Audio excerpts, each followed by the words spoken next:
And welcome to our webinar, Self-Assessment for Administrators on Trauma-Informed Care. My name is Mary McCarty-Arias, and I'm here with Joe Lunovitz. And we will be your trainers for the next hour. This is part of our what's called COE, Center of Excellence on Co-Occurring Disorders. And because co-occurring disorders also includes trauma, this is the second webinar that we've done in 2 weeks on trauma. So we're really glad that you're here. Here's our pictures.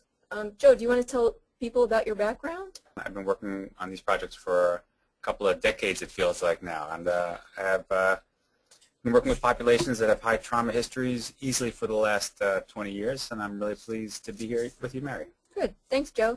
And I'm Mary McCarty-Arias, and I'm one of the program managers here. I've been here for about 20 years also, so I'm really glad that you all are here with us too. Okay, before I forget, one of the things, this is a course about trauma-informed care, and it does mean that we'll be bringing up some issues clearly about trauma, how it's impacted on individuals, and how we can, as workers, deal with individuals with histories of trauma. So knowing that you as audience members may very well have histories of trauma yourself, we always like to put just a reminder to take care of yourself. We're not going to go into too depth with regards to stories, but we will be using examples, and we want to make sure that you know to take care of yourself with regards to your own background. And of course this idea of this thing called vicarious trauma, that when you hear stories that it has an impact on you, just to be mindful of that, to take care of yourself today. Okay, so let's talk about what we're going to do today, and these are the goals that we hope to accomplish. One is to help administrators and staff, which is all of you, begin the process of assessing your agency to become trauma-informed. By the way, even though it says administrators in the title, you don't have to be an administrator to be here. In fact, we hope everybody comes. So that's what we're going to be talking about today. We also will be reviewing the definitions of trauma and also trauma-informed care. We'll look at some of the common features of agencies that are trauma-informed, and we're going to be going over an assessment tool later on, and it will give you an idea of some of the features really that agencies might employ to become trauma-informed. So these are the goals. Let's go on. So I know because it's Friday afternoon, let's do a writing question. So we're going to ask you, why is it important to be trauma-informed? Why is it important to be trauma-informed? So please go to your question box. You don't need to have right or wrong answers. Give it a shot. Why is it important to be trauma-informed?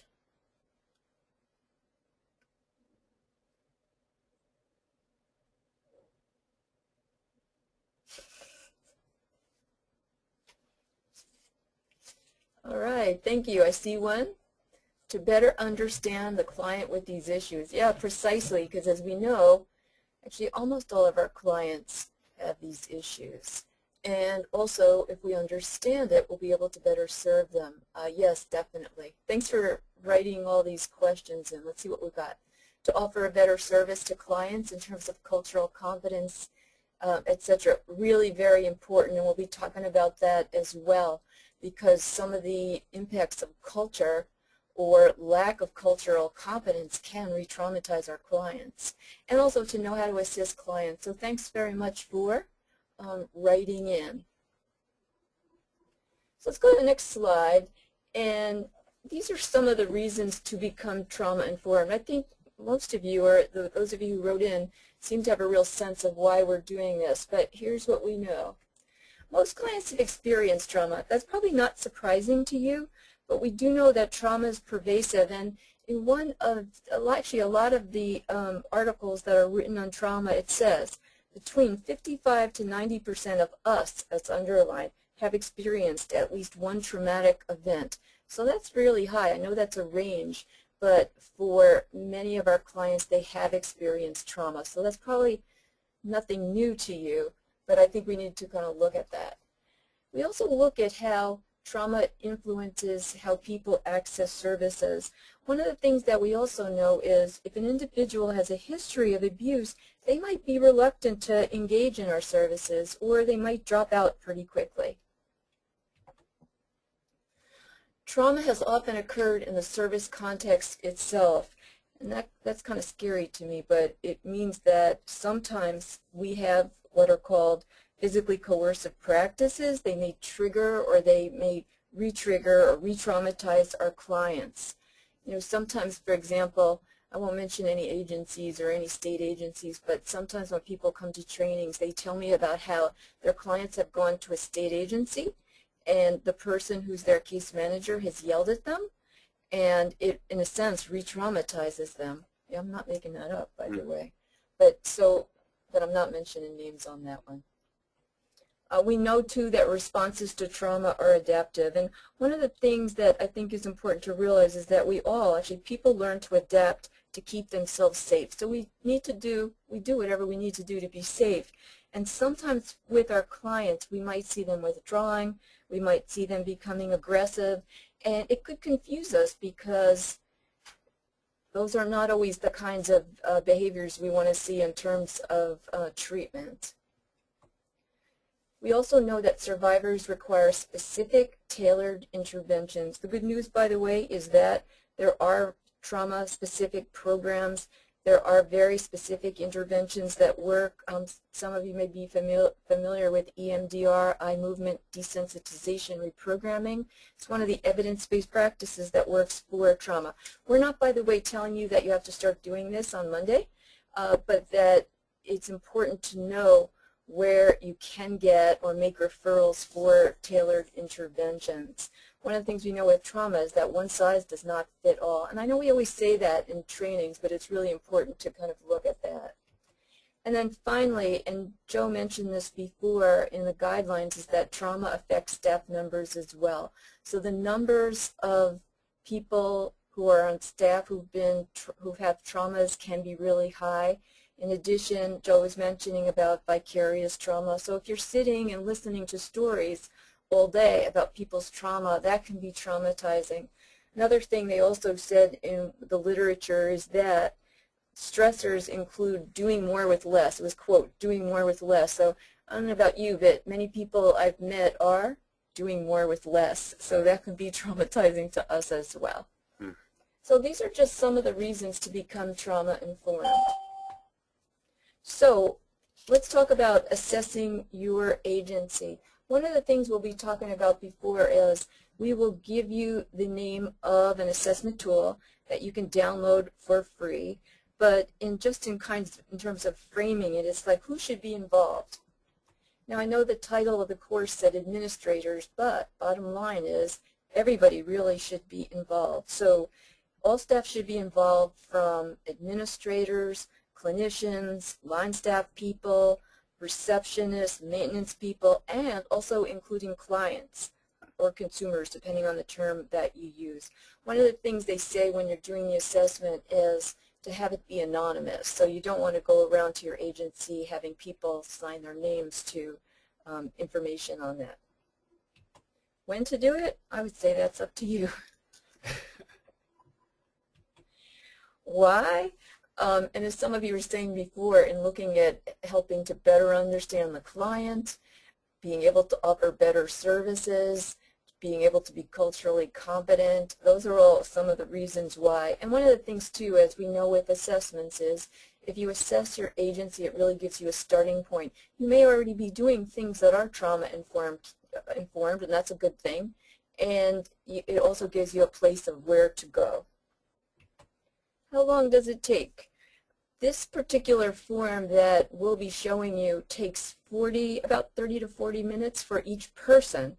And then what will happen is that all the assessments are compiled by an assigned person. It can be one or two people.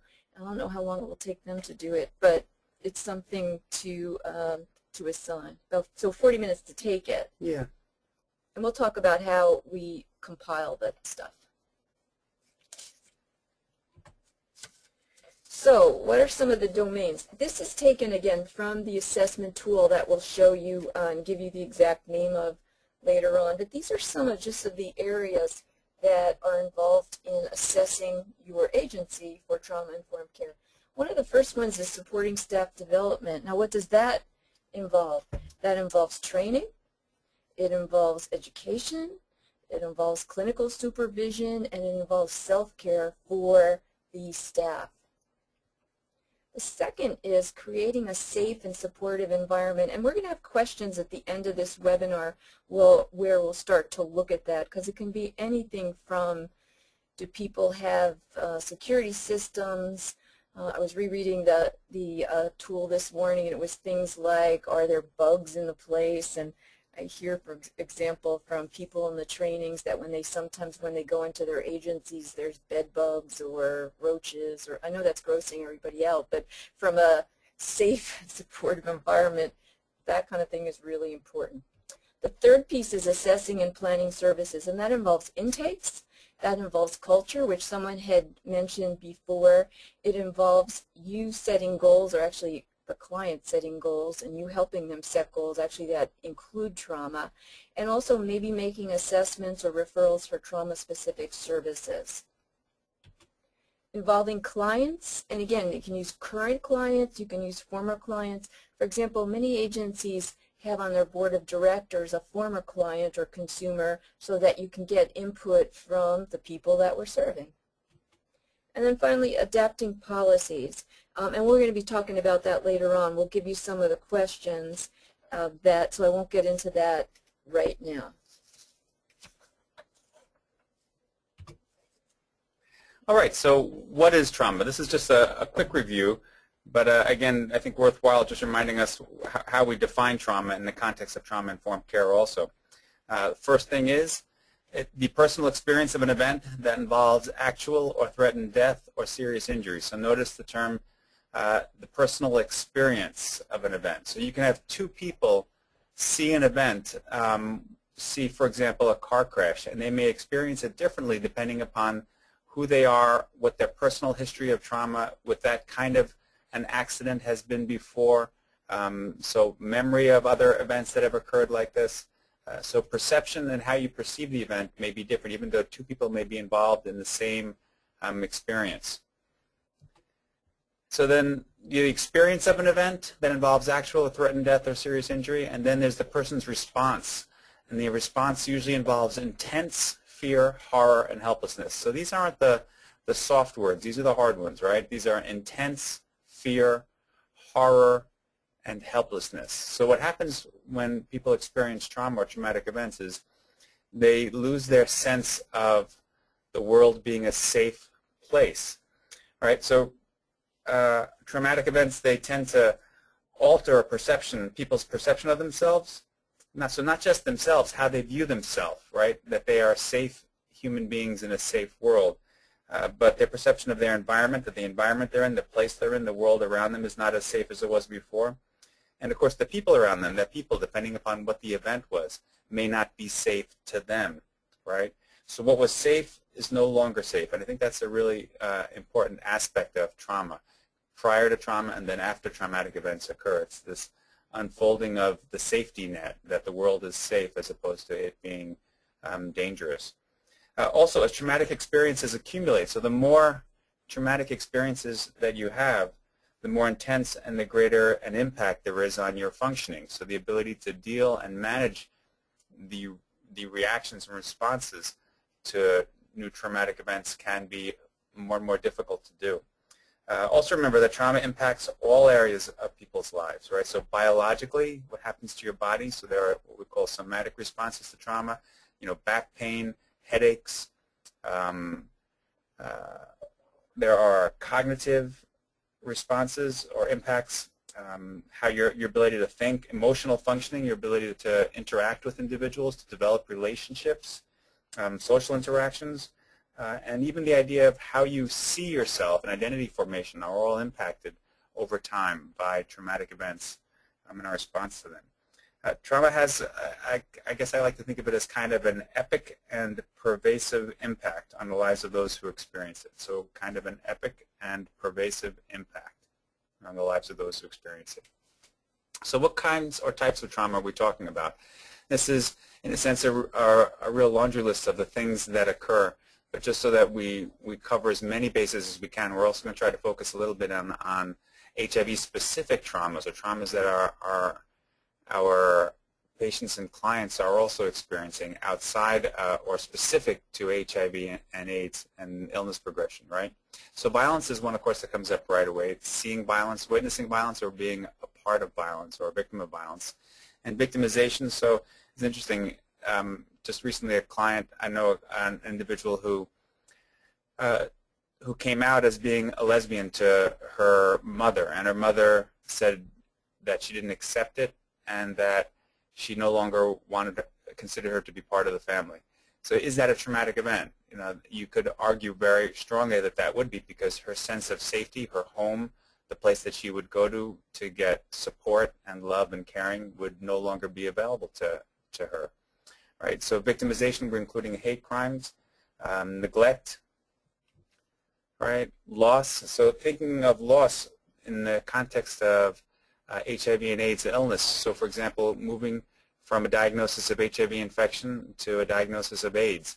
You know, think about what's lost, your ability to be HIV positive and not have AIDS, and then the label that's attached to you along with an AIDS diagnosis, right? The things that are lost because you can't go back to just being HIV positive.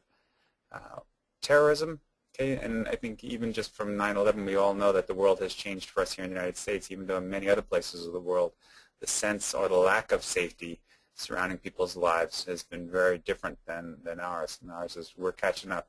So combat, I think, again, relatively obvious, the concept of violence being done around you, witnessing violence, or being a part of.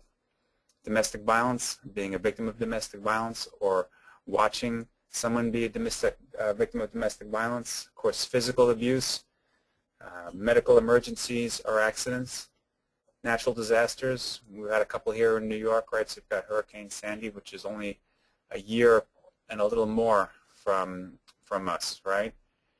Sexual abuse, and of course many of our clients, especially those clients who are in drug treatment, have significantly high numbers of physical and sexual abuse with histories of them, women and men.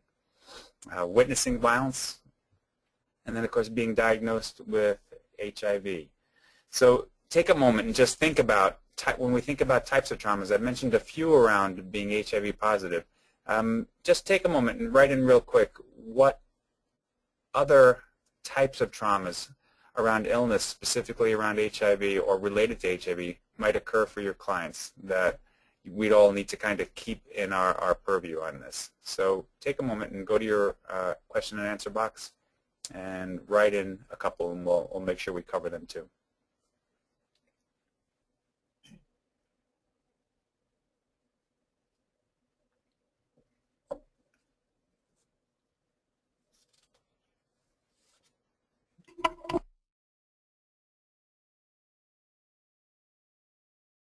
Things about webinars is it's always fascinating. You can hear just about everything that happens in the room that we're in, because we have a very good microphone. So I won't have to vamp too much more. We've got a couple of answers coming in. Emergency procedures or surgeries, hospitalization. Oh, sure. Think about how, especially if someone has not been hospitalized before and then they are hospitalized. That goes back to the idea of loss as a type of trauma. And of course, being discriminated against. Yes, sure. Victimization, hate crimes, discrimination. Based on any of a number of different areas, whether it's being HIV positive or any other characteristic, right? So terrific. Types of traumas. Let's go on to here. So we have then this concept of reaction to traumas as the last part of our review, right? An event occurs, and then we as human beings respond to it. And there's this whole section of types of responses. And Mary earlier called the responses adaptive. Remember, they're adaptive because they are responses that occur during the event that keep you safe, all right? And Mary talked about the idea of withdrawing earlier, disassociating or kind of spacing out, or as Mary said earlier, even aggressive behavior. These are things that help someone to survive, to get through the traumatic event or the witnessing of it, and then to take care of themselves afterwards. right? The problem, of course, is that sometimes responses like these, while they were safe for you in the moment of the event, if they happen again afterwards, the responses may be what we call maladaptive. And so to get an idea of how this kind of works out, this is a picture of the core of the brain, or what we call the prefrontal cortex. All right, H stands for hippocampus, which is kind of a horseshoe-shaped small organ inside the brain.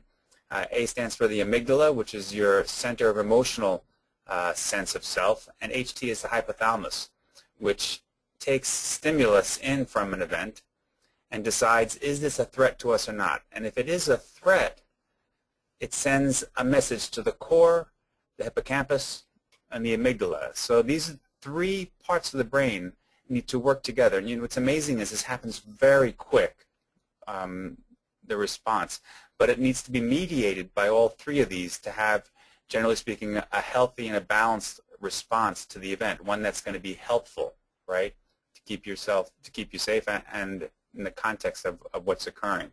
So the core, or prefrontal cortex, is our decision-making part of the brain. It's the rational part of the brain, the executive suite, the part that says, let me do a little balance sheet of my actions and what's the best possible one based on what I know of the situation. The hippocampus is the site of your memory of what's happened, past responses, how those responses worked out. Were they helpful? Were they harmful? Which one should you keep? Which one should you get rid of and not do again? The A is the amygdala, and the amygdala is your emotional center. So that's your center of fight, flight, or freeze. It works on that gut level of, here's my three choices, which is the best for me. So what you want is, you can see how if over time the core and the hippocampus get short-circuited and they aren't called upon to balance the amygdala, and the amygdala is in charge, then you're running solely on an emotional response, which may not be the most helpful. So you want to balance all three of these when it comes to reactions to trauma. So that's a little bit of what goes on inside the brain and how it plays itself out for us. So what is trauma-informed care? Thanks, Joe. So some of you who were here last week, we reviewed this, but basically here's what trauma-informed care is. It's a systems change approach, and it really acknowledges that trauma has really impacted on the lives of people receiving services. They even use the term universal precautions, meaning probably everybody who comes into your place, you should assume, has been traumatized. It recognizes how trauma impacts clients, so it looks at, again, I think we started to mention this a couple of times, and it also ensures safety in all interactions in physical space. And so we'll look at that by the way of, let's say, for example, you walk into an agency and the receptionist is welcoming to you, and she or he smiles, and his or her body language is welcoming. That can start to really set the pace, right, for feeling safe. Things too, for example, is if you were doing groups on sexual abuse, it seems obvious that you would have same-sex groups together, but sometimes people run out of money and they put men and women in the same group, and that can be really damaging. So going back to trauma-informed care is that it ensures safety in all interactions and all physical space. It also lets us look on ourselves so that we can look at ourselves and figure out, are we re-traumatizing our clients? Sometimes, for example, there's things we can control, like somebody was telling me a story that they were in a residential treatment center and that it was important for the person, one of the counselors, to go around during dinner doing a check, saying who's here, who's not. And the counselor was yelling in a really loud voice, and one of the young women was really traumatized by the voice. So some of those things you can control. Sometimes there are things that you can't. Like, for example, sometimes people say that they're re-traumatized by having a large man as a counselor. Some things you can't change, some things you can, but just having a sense of that, I think, can be helpful. Because sometimes, again, we re-traumatize people without really knowing it. So we keep talking around trauma-informed care programs versus trauma-specific programs, and what's the difference?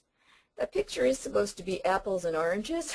I don't know if it looks like dark oranges and lighter oranges, but the idea is that any agency can be trauma informed, and actually any city. For example, one of my colleagues in Buffalo was saying that the city of Buffalo has really looked at trauma-informed care as a city, and they've been meeting together with all the first responders, with the schools, with the drug treatment centers, with the social work schools, to look at how they can make their city more trauma-informed.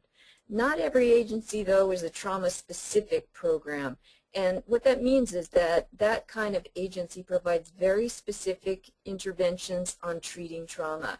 And as I sometimes say in my trainings, stay in your lane, because one of the things that happens is many of us want to help people, but we don't have the skills necessary to deal with the trauma. So it's just important to kind of know what's the difference. Ideally, if you don't have trauma-specific programs at your place, people have good referrals, and that's what a lot of people do in terms of providing services.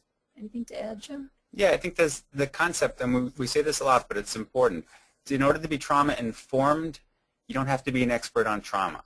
Right. You do have to be aware of your behavior and how it impacts on trauma histories of trauma populations. On the other hand, to do trauma-specific programming, right, you do need some kind of clinical background and expertise. Right. But we're here to talk about trauma-informed care. So wherever you're at is good for us. Great. So let's look at some of the key principles of trauma-informed approaches. And we have 2 slides, but these are some of the basics. To recognize the impact of violence on development and coping strategies. And actually we've said that a number of times, that clients are adaptive. And again, their coping strategies may need to be understood.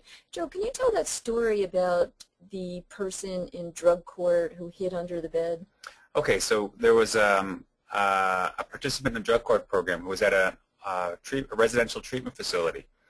And one of the counselors came in to check, do bed checks, and to make sure that everybody was okay. This happened to be a woman. She had a history of sexual abuse and as a child, and she used to hide under the bed when her father would abuse her, and he would sometimes try to pull her out from under the bed. So when she was at the treatment program, the first night they had check-ins, it happened to be a man who was checking this one floor. He touched her arm, and as soon as he touched her arm, she kind of went into overdrive, right? Had a response based on her history of trauma. She went right underneath the bed, and of course he tried to get her out from under the bed, and each of these steps was a further re-traumatization of something. Of course, he had no idea what was going on. His thought was, wow, she's gone off the edge. And if he had thought about it just for a moment, he might have stopped and, with a trauma-informed approach, been much more hesitant to take action before figuring out what's going on. Great. Thanks, Joe, because I think that's a good story that really illustrates what we've been talking about. Another key principle is to identify recovery from trauma as a goal. And actually the good news about trauma is that it can be healed and people do recover from it. One of the things we need to help people with is, and Joe mentioned this before, is many people are dealing with complex trauma. So sometimes they were traumatized as children, but nobody took care of them. And the more trauma a person has, the more susceptible a person is to trauma. But we do know that for many people, and people are resilient, and with the right services, they can recover from them. Another thing is that to work from an empowerment model, and I know we always talk about this, and so sometimes it's important to look at how do we help empower people. It also maximizes consumer choices or client choices, depending on what term you like to use. One of the things that happens is many victims of domestic violence, for example, have not had choices. So by giving a person choices can be really helpful in helping them heal. And then lastly, on this slide, it focuses on relational collaboration. What does that mean in plain English? What it speaks to is that the importance of relationships cannot be underestimated, especially for women. If you're interested in finding out more information about this, a woman named Stephanie Covington has written very extensively on women and trauma. And I can't see who you all are out there, of how old you are, but I can say that when I first started working in the field of substance abuse, if somebody asked a person, why are you in treatment? And a woman said, I'm here for my children, the counselor response was, you can't be here for your children, you have to be here for yourself. Now, it's an ouch, right? But that's what I think at the time, people thought that that was the right thing to do. But now we know that we were re-traumatizing people. And actually, for those of you who are motivational interviewing people, like Joe and some of you out there, we really can look at relationships as a strength and work with them. So here's the other half of the principles. And building on what Mary was talking about with regards to relationships, I mean, let's face it, we're in the business in human services of building relationships with clients and patients so that they can get their needs met through the organizations that we work for, right? So this idea of building relationships is key. Now, the problem, of course, is when it comes to the atmosphere of your organization and individuals who have histories of trauma, their need for safety, you can get into problems here, right? Because human services should be about developing safe, authentic, positive, helping relationships.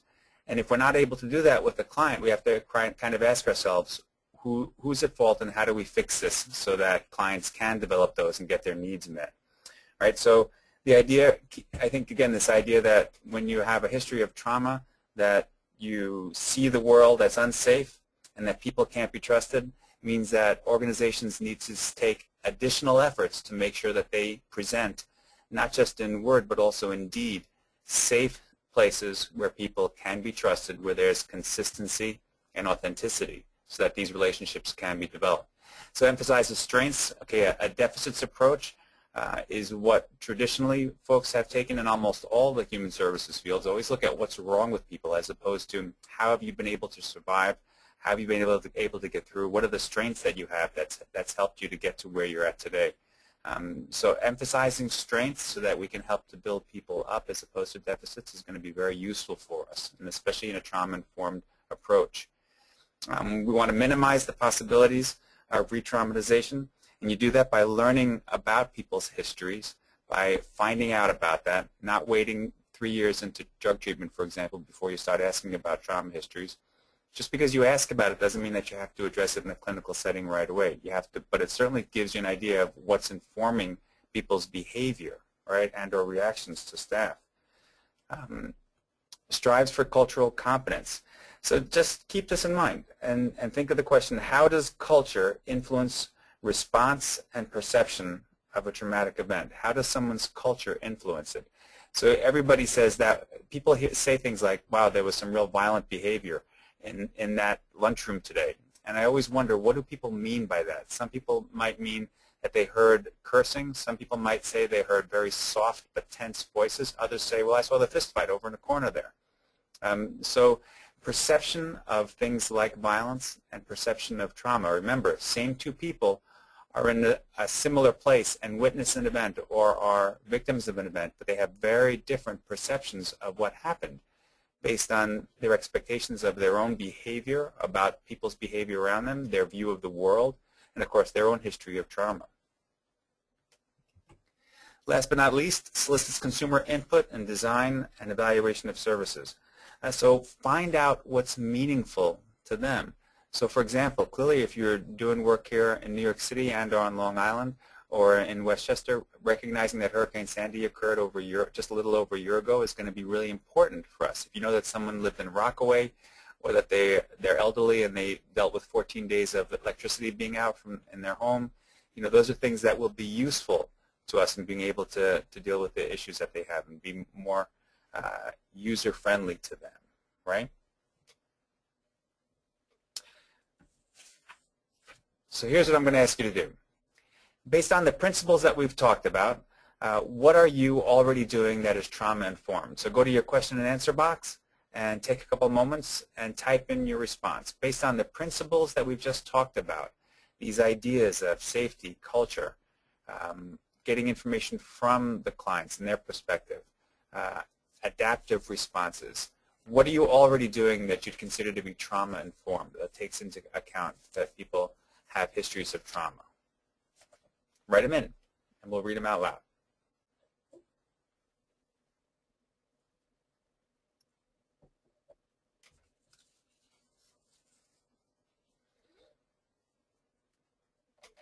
And if I could play the Jeopardy music, I would right now. Because it always feels like when the airtime is silent that there's something wrong, but that's okay. We can wait a couple more moments. Let's see if someone will write in something that you have. Because I know out of all the individuals who are out there today, there we go. Thank you very much. And they're popping up. So here's what some people have said. Running groups for women who are sexually abused as children, you invite only women speakers to share their experiences. Excellent. So that makes a lot of sense, right? Client-driven service plans based on analysis of trauma, strengths, and needs. Being respectful and emphasizing the strengths sides of the clients. So I'm going to go back to the very first one that was read out, just so that we keep perception in mind and recognize that there are other possibilities. This is one way to approach. Running groups for women who were sexually abused as children. Invite only women speakers to share their experiences. All right.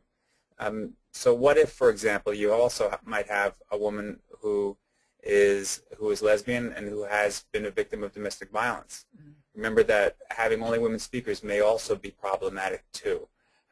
But when you're looking at, this is definitely a group that we're talking about something else, but I want us to keep in mind that there's lots of ways that triggers may occur for individuals outside of what we perceive as their needs, right? So those are three terrific examples, and thank you, everyone. Great. So we'll get to what's called the agency self-assessment. Now, just so you know, there's many different assessment tools that are available. I chose one that was free. So when you get the slides, by the way, you can download this. The information on the following slides that we're going to be going through for the remainder of this webinar, they've been taken from something called the Trauma-Informed Organizational Toolkit. It's in the public domain, which is a fancy term for it's free. And as I said, there's many different kinds of tools. Some of them cost a lot of money. One of the advantages that we liked about this tool is it's easy. It gives you a user's manual. It tells you how to compile the results. It also gives you a consumer tool. So if you're giving out the assessment to consumers, it has questions from their point of view. So it really, again, provides a roadmap. So before, at the beginning of the webinar, I went through the different domains. We're going to focus on two of them, and I'm going to start with talking about creating a safe and supportive environment. Okay, so some of these domains will sound familiar to what we had just talked about.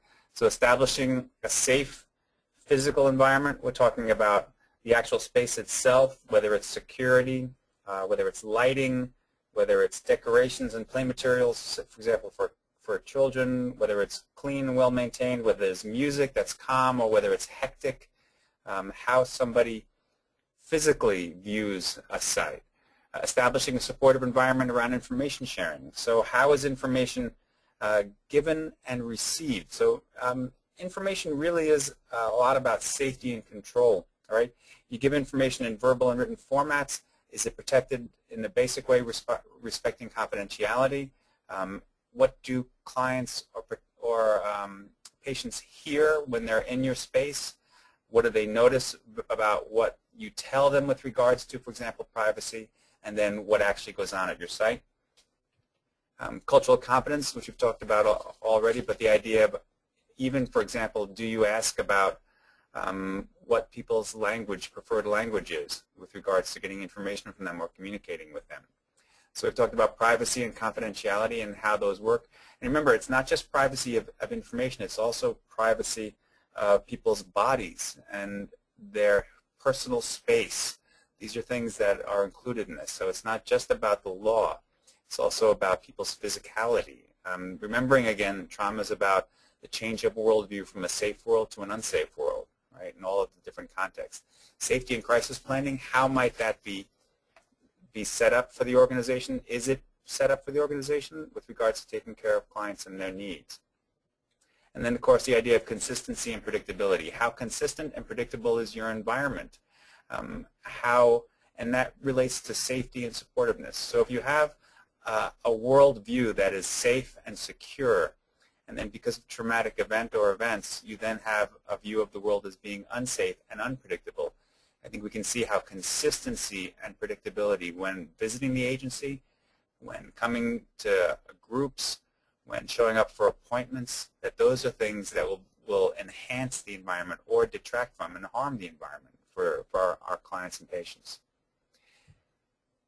So with that, we're going to have you guys do the first 2 questions. Actually, we'll do 6 questions in this area, and then we'll do 2 questions in the second domain, as Mary had said. So what I want you to do is just take a moment and, for yourself, write down your answer to question number 1 and 2. Question number 1 is, the program has a security system. And then your answers are either strongly disagree, disagree, agree, strongly agree, do not know, or does not apply. Then the second statement is, materials about stress and trauma are available to consumers. And then your answers again range from left to right. So just take a moment, write this down for yourself. Answer that based on your organization.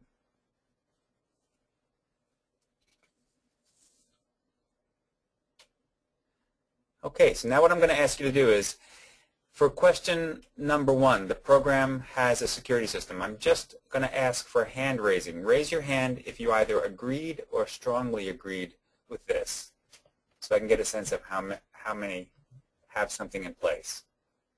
So I've got 3, 4 out of 5.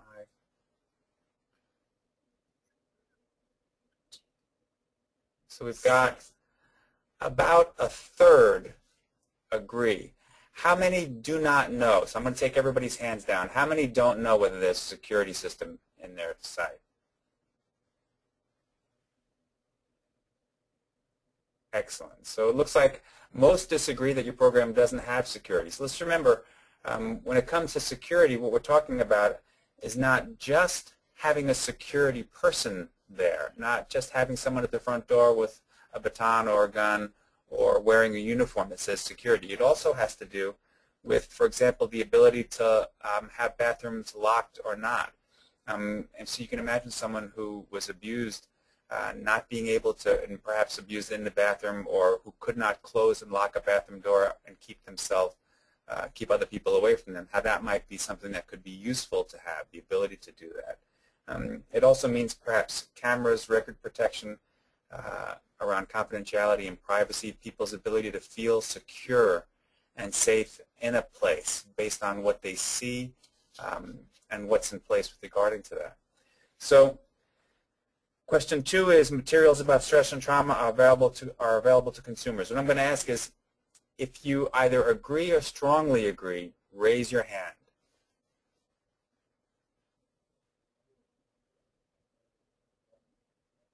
We've got a few electronic hands come up. So we've got 3, 1, 2, 3, 4, about a quarter, 1/5 to a quarter, so not as many. So this is, you can see how these questions can easily lead towards action steps. Because if you don't have, for example, materials available, you can go to the SAMHSA website and order them. Those are relatively easy to solve. But then, of course, you want to know what the pamphlets look like, and there's some more steps to it. But some things are easier to address than others, right? So those are our first 2. Let's go on to the next 2. Mary? So this is in the same topic area, and the third question is, staff show acceptance for personal, religious, or spiritual practices of consumers. We probably won't ask you to raise your hand on this, but because of timing, but it's just important that people, and I know somebody said that before about the importance of culture, because people may react differently based on their culture to trauma. The fourth one is, the program informs consumers about the limits of privacy and confidentiality. And so sometimes, for example, people don't always understand what confidentiality means. You know how sometimes you are talking to a case manager, and then another case manager knows the information, and the client says, well, how do you know that information? So you want to let people know what confidentiality means, who has access to the records, who else knows their information. Just an aside, for those of you who are from New York City, but I see some of my friends from upstate, on this webinar, but on April 8th, we are having a one-day face-to-face course on building bridges for cultural competency. So I'm going to encourage you to come back unless you live in Syracuse. Or you can come down from Syracuse if you would like to. Anyway, so I'm going to go on to the next questions, but this just gives you an idea of what is in that form. So actually, number 5, the program uses people first language. What does that mean in plain English? When I first went to grad school, the first week they told us, and I was studying around people with disabilities, is people first language means that you always talk about the person with the disability. So the person with schizophrenia, the person with substance use disorder, the person with.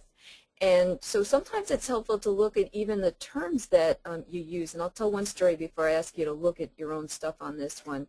I was telling Joe yesterday that when I ride the train home on Metro North, usually when we get to New Rochelle, the conductor yells out on the announcement, there's a wheelchair getting off in New Rochelle.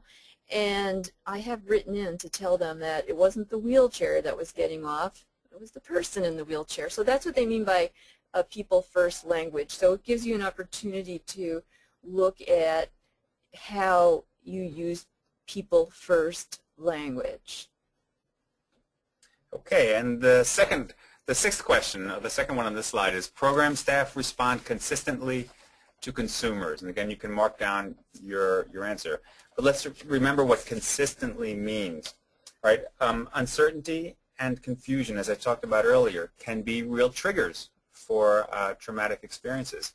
So hear that again. Uncertainty and confusion can be triggers. So consistency of service then equals trust and safer environment. It creates this foundation for people to be able to build from. So that really speaks a lot to how we engage with clients, how we meet them and greet them, right, as Mary talked about earlier, but also things like having regular meetings, keeping and being on time for appointments yourself, so you're on time, you show up, that there are follow-ups on requested follow-ups from clients and patients and that you get back to them, that there are clearly defined boundaries and roles. You know, we go over a lot of these things when it comes to new roles or new jobs with people who come to trainings here. You know, explain to people what your job is, what you will do, and what you're not able to do for them so that they have a set of boundaries and guidelines for their interactions with you. And then, of course, the idea is to be consistent about them. And then last but not least, maintained empathy in the face of failure and success.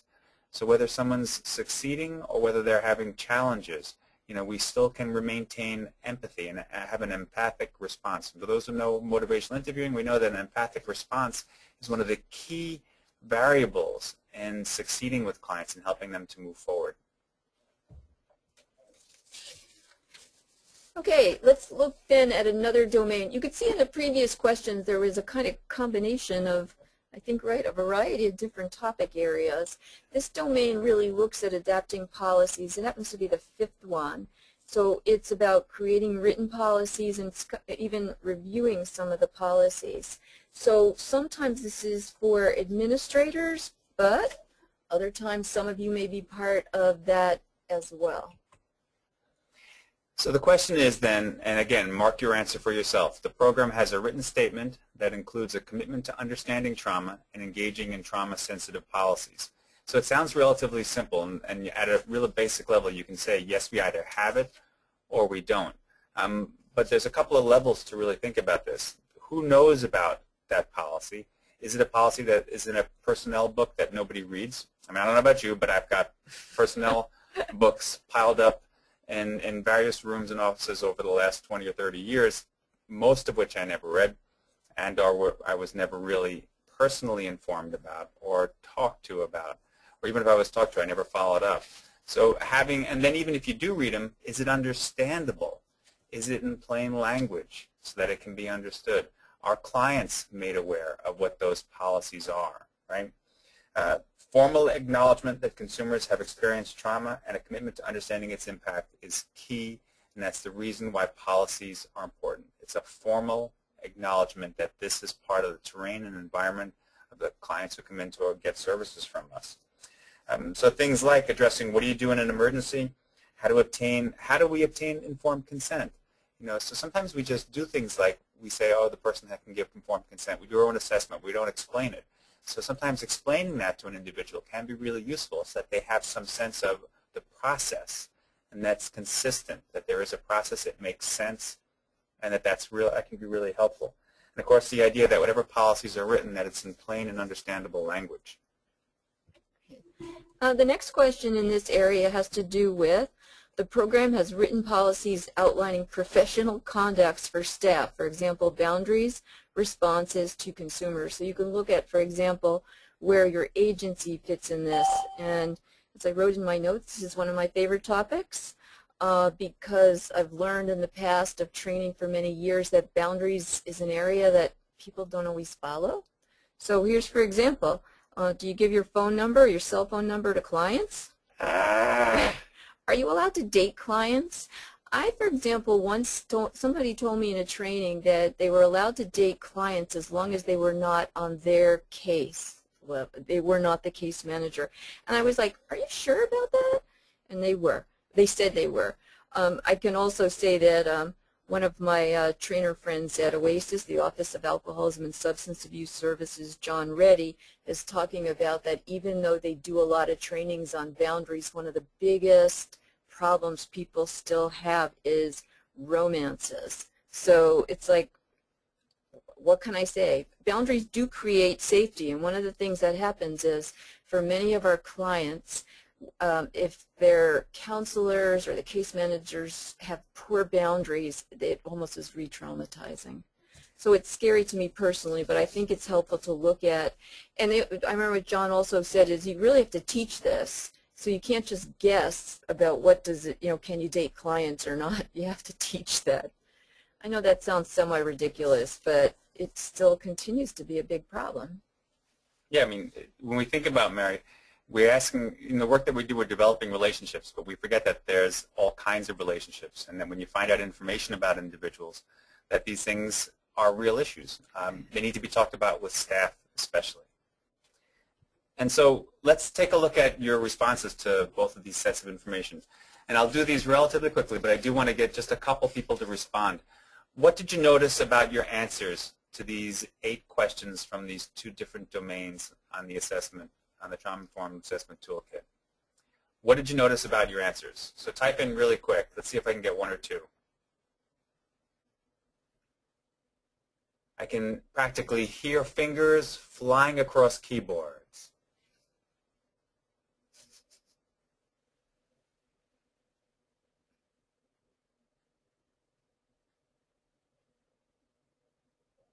So what did you notice about your answers? Someone wrote in lack of information. Yeah, if you have a lot of I don't knows, that tells us something, that there may be things in place, but we don't know about them. So if you don't know about them, how might anybody else know about them? How might a client know about them? That's a terrific one. All right, for anybody else, what might be a next step for you based on the information that you gleaned from doing these 8 questions? What might be one next step for you? And we'll combine 2 and 3 together here in asking that question. Tell me one thing that you can do next based on that short version of the assessment that we did with you. So type in your response in your question and answer box and send it in to us. And I'll read a couple out loud. Okay, someone wrote in. Now this is practically a novel. Thank you. This is terrific. We are currently exposing all of our staff and foster parents soon, and the court staff, to the concepts of safety, trustworthiness, choice, collaboration, and empowerment through presentations on the value of trauma-informed practice and universal precautions.